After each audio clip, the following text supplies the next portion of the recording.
नमस्कार मित्रों, नव वर्ष में प्रवेश के साथ ही कुछ उमंगें हैं, कुछ सपने भी हैं और कुछ बिल्कुल नव वर्ष से सटे हुए अतीत की दुखद यादें भी साथ में जुड़ जाती हैं। उनको भी याद कर लेना चाहिए। दुखद यात्रा इसको कहा भी जा सकता है, लेकिन दुखद यात्रा के साथ साथ ये भी लगता है कि ये तो एक दिन होना था। लेकिन उससे पहले पहले चीज़ जिस शख्स के बारे में आज आपसे मैं बात कर रहा हूँ, जो भी उपलब्धियाँ, जो भी चीज़ वो पाना चाहता था, जो उपलब्धियाँ अपने खाते में दर्ज करना चाहता था, वो कर चुका था।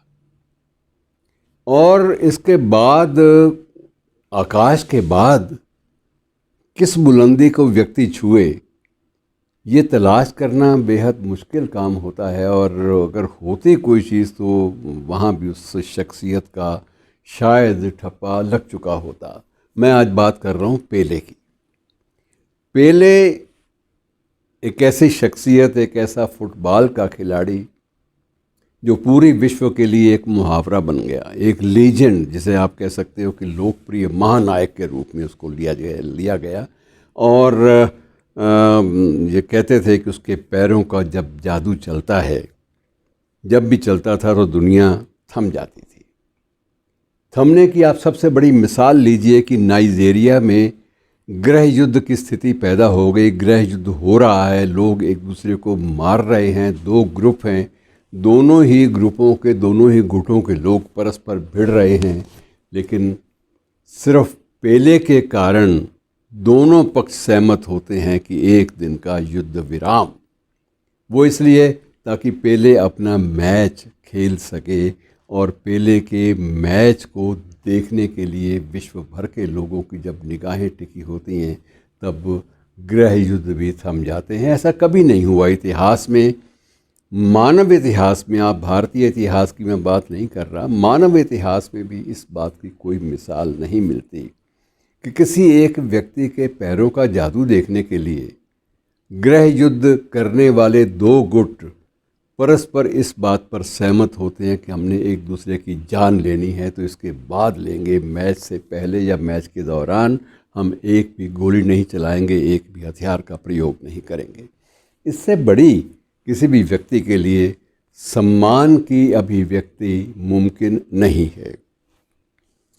और सबसे बड़ी बात यह है कि ये शख्स जिसका मैं जिक्र आज आपसे बांट रहा हूँ, पूरा नाम एडसन डी नासिमेंटो। नासिमेंटो का मतलब पेले।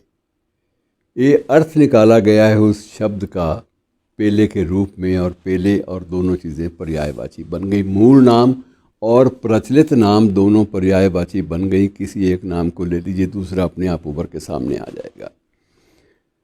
कुल 1373 मैच खेले, 1373। आप अंदाज़ा लगा लीजिए कि ये निरंतर आदमी कितना खेल सकता है, इस बात का अनुमान लगाइए। 1373 कुल मैच खेले ज़िंदगी में, और 1373 मैचों में 1281 गोल सिर्फ पेले ने किए, एक ही व्यक्ति ने। और उसके बाद 126 गोलों का जो एक रिकॉर्ड है, 126 बार नया रिकॉर्ड बना, 126 बार नया रिकॉर्ड भी बनाया।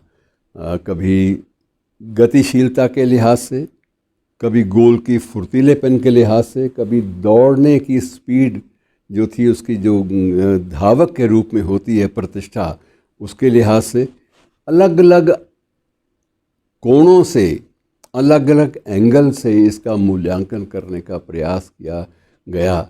और प्रयासों में सबसे पहले ये बात आई कि कुल मिलाकर 126 रिकॉर्ड इस शख्स ने क्रिएट किए, अलग अलग एंगल से, अलग अलग कोणों से, अलग अलग दृष्टिकोण से, नज़रिए से।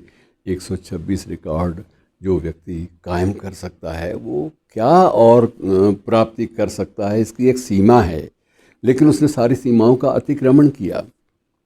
और सबसे बड़ी बात ये थी कि जब उसने खेलना शुरू किया था तो वो फुटबॉल भी अफोर्ड नहीं करता था।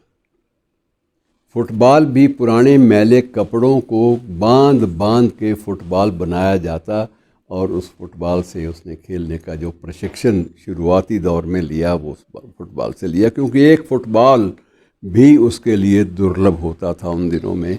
और सबसे बड़ी बात ये थी कि गरीबी घर में इतनी थी कि 2 वक्त की रोटी का जुगाड़ करना पेले के परिवार के लिए मुमकिन नहीं था। उसने वो कठिन दिन भी देखे हैं, उसको पता है कि ज़िंदगी में जूझना क्या होता है, उसको ये पता है कि उपलब्धियां किस तरह से खातों में दर्ज होती हैं, उसको हर चीज़ का इल्म है।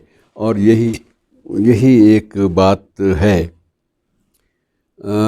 जो उसको इतना बड़ा स्थान दिलाती है कि आप अंदाज़ा लगाइए कि भारतीय वायुसेना एक मैच फुटबॉल का ज़रूर आयोजित करती है, और वो सिर्फ भारतीय वायुसेना ही करती है, कोई प्राइवेट क्लब नहीं करता। वो इसलिए करती है कि एयरफोर्स के जो संस्थापक थे Subroto, air chief marshal Subroto, तो सुब्रतो के सम्मान में, सुब्रतो खुद स्वयं फुटबॉल के खिलाड़ी थे, उनका पसंदीदा खेल यही था। उन्होंने एयरफोर्स में भी अपनी यूनिट्स को ये आदेश दिया था कि फ़ुटबॉल के लिए टीमें बनाना चाहो तो फंड्स की कोई कमी नहीं रहेगी।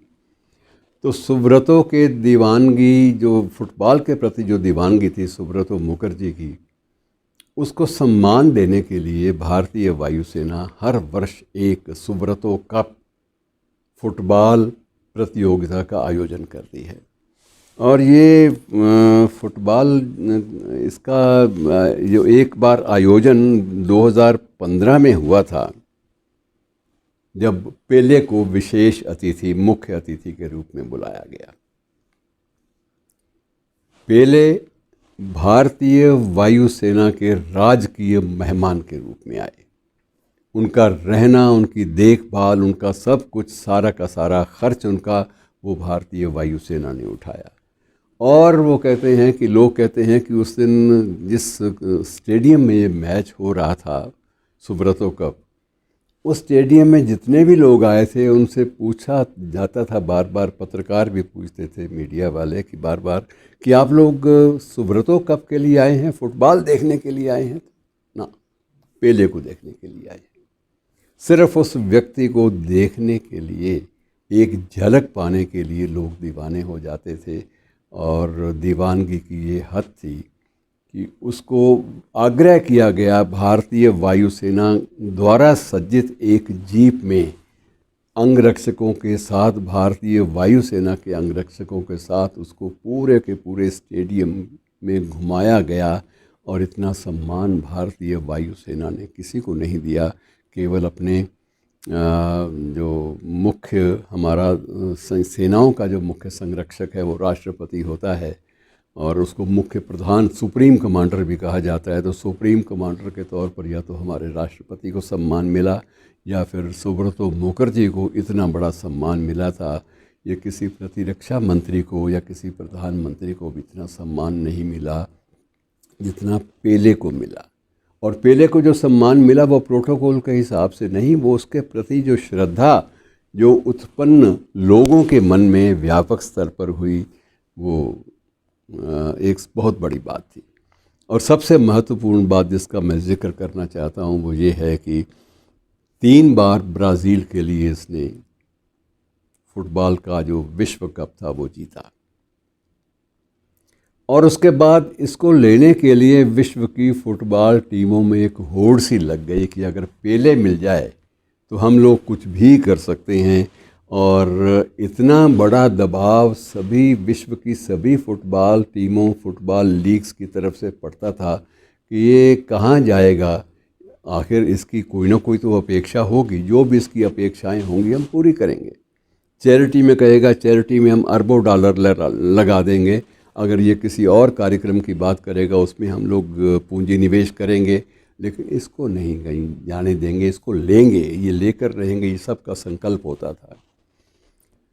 ब्राज़ील को इस अवसर पर सभी दबावों को निरस्त करने के लिए एक ऐसा निर्णय लेना पड़ा मित्रों, किसी भी विधा में, चाहे वो खेल है, चाहे वो लेखन है, चाहे वो नृत्य है, चाहे वो कला संगीत, किसी भी क्षेत्र में आप ले लीजिए, इतना बड़ा निर्णय किसी भी देश ने अपने किसी कलाकार या अपने किसी खिलाड़ी के लिए नहीं लिया जो ब्राज़ील की सरकार ने उस वक्त लिया।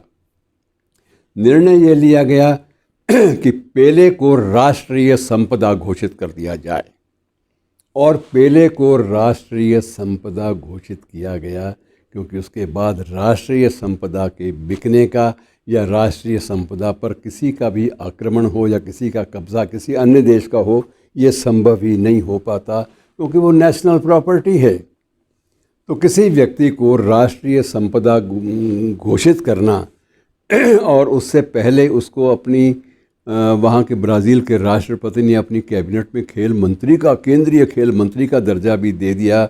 ये सारे काम जिस व्यक्ति ने प्राप्त किए वह व्यक्ति कितना ज़्यादा लोकप्रिय था अपने क्षेत्र में, इस बात का अनुमान लगाइए और ये सोचिए कि किसी भी विधा में क्या ये संभव है इतनी लोकप्रियता प्राप्त कर ली जाए, लोगों के इतने करोड़ों अरबों लोगों के दिलों पर एक साम्राज्य, एक छत्र साम्राज्य स्थापित हो जाए।